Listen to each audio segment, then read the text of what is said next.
Good job, you have an inquiry, but you don't have a client yet. So after they inquire, what do you do? How do I get them to sign on and say yes to my services? And how do I make sure they refer me to all of the people that they know afterwards? If you're not sure, keep watching, because I want to go through each step that I take from inquiry to delivery, exactly what my client process looks like. So you have a client and they've inquired. I have a simple inquiry form. It has a couple of questions, a little bit about their business, baseline information that I would need to kind of determine, can I even take this client on? I have an automatic email that goes out after they submit the form saying, hey, I got your design inquiry form. I will be following up with you very soon. I think right now in that email, I have a button that they can press where I just say, hey, take a look at my brand design process and what to expect next. And they can click on it and it goes to a page on my website where it kind of lays out my entire brand process so they can read through it while they wait for me to reach out. After I get that little bit of information, I'm going to reach out to the client through the contact information they've given me on their inquiry form, and I'm gonna set up a quick call.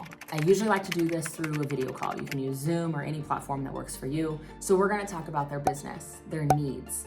I'm gonna get a feel for who they are, what their business is, what they're looking for in a brand, and this is where I'm really determining, are we a good fit? If I'm feeling like, this client and I aren't really gonna mesh together well, we're not really a good fit, that's okay, it happens. I will either recommend a designer that I know that's going to probably work a little bit better with them and be able to meet their needs better than I can, and I will explain that very professionally and very nicely. But if it does seem like we're gonna be a good fit, I'll then start to discuss next steps with the client. We're gonna discuss pricing. What do they exactly need? What do I think they could benefit from having? I'm going to explain to them, hey, you're gonna have to do some homework. And that homework is the client questionnaire. And I'm gonna send over an invoice with the client questionnaire. And I'm also gonna send over a contract. Do not do any work with anybody until you have a contract. Don't work with someone without a contract. So after the contract is signed, after their first invoice is paid, I usually collect 50% of the entire project investment in the first invoice. Then the client is officially signed on. Up until now,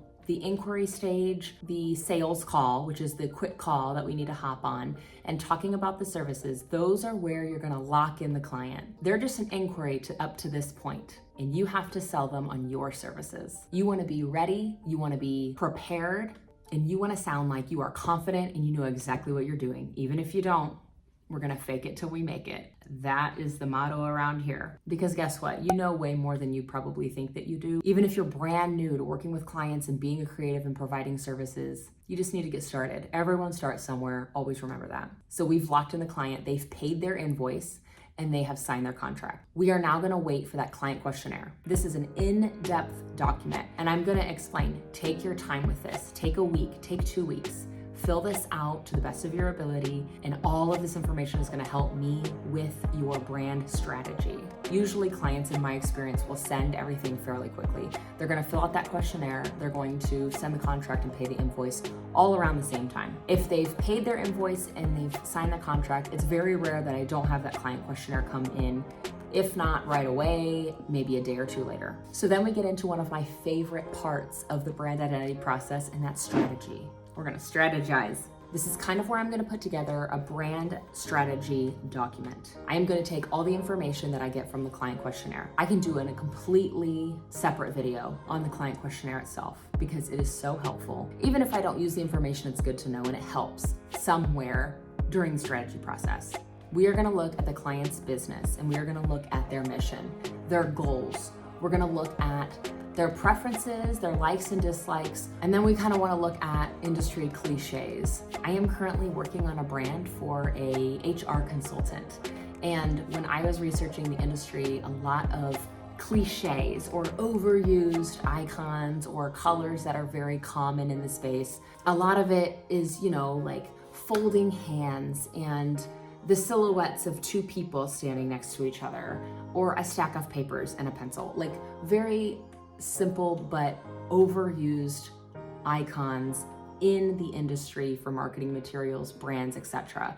We want our client to know that they are getting something that is created thoughtfully and intentionally, and it's going to help them stand out. Who are the client's competitors? What do they offer? What's on their websites? I want to look at everything amongst my clients' competitors. I will write down notes and I will kind of put together a brand strategy document. It sounds like we're meeting with the client a lot, but I promise over a span of time, it's not that much. I can tell you from experience, clients so appreciate the communication. That adds to the client experience so much, because when clients feel like they have to follow up with you to see like, what's going on with my project? Where are you in the process? Are we here yet? Are we paused? What's going on? We don't want that. We don't want the client to be confused or we don't want the client to feel like they're lost in the process. We want them to feel involved in their process, and we also want them to be aware of exactly where we are in each step. And that's why we meet with clients. And it can seem intimidating to meet with people. I know it might be intimidating to get on a video call with someone or to just call them on the phone in general and just discuss project scope and timeline and things, but it's so important. And it makes your client feel like, again, you are a professional in the design industry, you know what you're doing, and you're gonna take care of your client. So we're putting together this document, brand strategy document. This has everything about my clients' business, their industry, their competitors. It has their likes and dislikes from the client questionnaire. I'm gonna put all of those notes together. I'm gonna put this in this document and I'm gonna present it to the client. That's right, we're gonna get on another video call and present this to the client. Mood boards are inspiration for the visual direction of the brand. Mood boards can contain typography styles, they can contain colors or, visual elements like patterns or shapes or whatever. Everything in a mood board is visual direction inspiration. I'm gonna put together 1 to 2 mood boards and I am gonna let them say, hey, I like this one, or I like these elements, or I don't like these elements, and then we're gonna go from there into logo concepts. You don't wanna give them a limited amount of options. 2 to 3 logo concepts, in my experience, has been the perfect amount. You don't wanna give them more than that because then there's so many things. It's hard to concentrate. It's hard to choose what we like when we have an abundance of choices. So I'll go through their logo concepts. And when I do this, their logos are in black and white. I'm not adding color at this point because we still need to finalize on the color palette from the mood boards presented. Maybe I might be totally off with the mood boards and maybe they're just like, hey, can we go back to the drawing board on the mood boards? I don't like this at all. I've never had that happen to me, but it's possible it could. There could be a miscommunication somewhere. We'll just go back and revise the mood boards and come back with a new idea at a later time. But for now, I'm gonna present the mood board, I'm gonna present the logo concepts, and we're gonna take notes, and we're gonna go into the first round of revisions. Let's talk about revisions for a second. In my contract, I have a set amount of revisions that I allow before then I start to charge extra for revisions.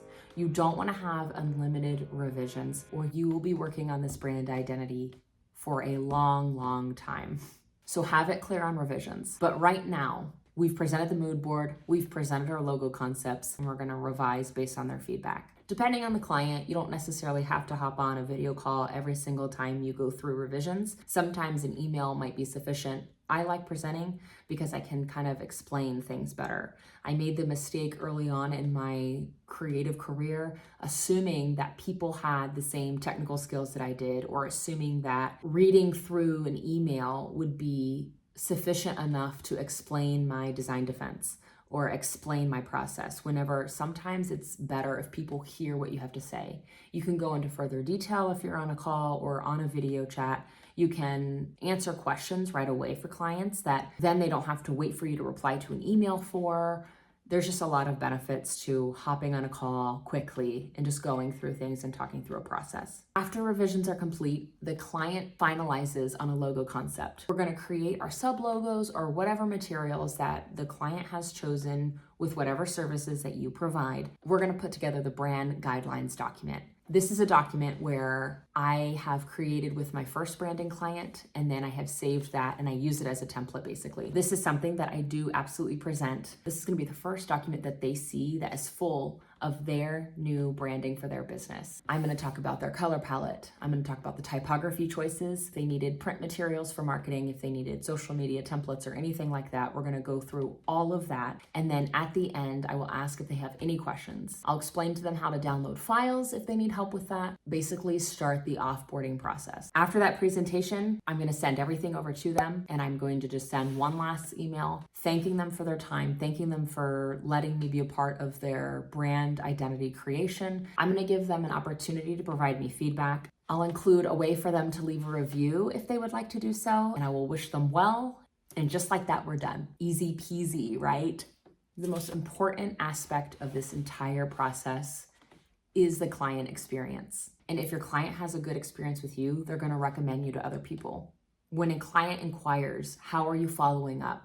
Are you just saying, hey, I see that you inquired, here's my prices? Well, what if they're reaching out to 5 different designers who are all doing the same thing? How are you going to stand out from those other 4 designers? I guarantee if you seem, even if you don't feel like you are confident in your client process right now, if you look like you are, that's going to make the client feel way more relaxed and comfortable with you over the other designers that they've also inquired with. So be prepared, be prompt in your communication. You don't need to respond in 10 minutes of every inquiry you get. Don't wait a week before you reach out, or the opportunity might be gone. This process for me came from a lot of trial and error. It's not perfect.